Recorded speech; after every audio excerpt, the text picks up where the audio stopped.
3 flights, 35 hours in the air covering 17,000 miles, a 4-hour smog delay, and suddenly a realization that I was on the other side of the world. My adventure to the remote Indian state of Bihar had just begun.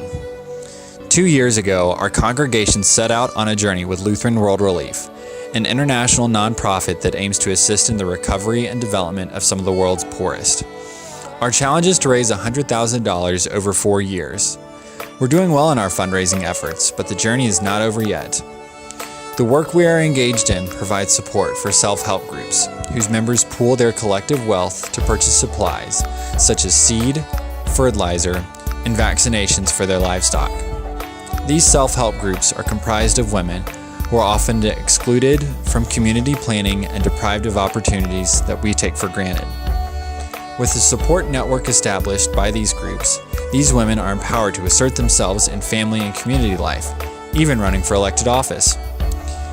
The communities, who have historically been devoid of financial credit, are now developing a financial portfolio to seek and obtain investment from banks for future financial transactions. Clearly, our investment in these communities is making a lasting and transformative impact. On a visit to a villager's farm, I noticed a cabbage in a place where it shouldn't be. This cabbage, along with countless others in the field, were in the tribal village of Kusmundi. It was in the middle of the dry season, where riverbeds were barren, trees were devoid of foliage, and the difference between stone and soil was barely recognizable. This community was geographically isolated from the booming Indian economy, as well as linguistically isolated, as their language is not commonly practiced nor recognized as one of India's 40 official languages. Western standards would deem the villagers' living conditions and their crop yields to be less than ideal. Yet given all these circumstances, both people and plant are beginning to thrive. This cabbage and its life-giving nutrients would not have been there had it not been for the generous leadership of our congregation, your support.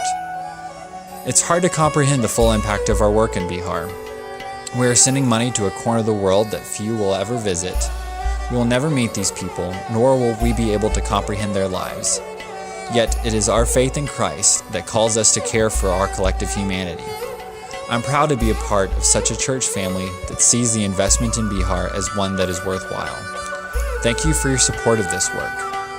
I look forward to walking with you further in our ministry in Bihar and welcome your comments and questions.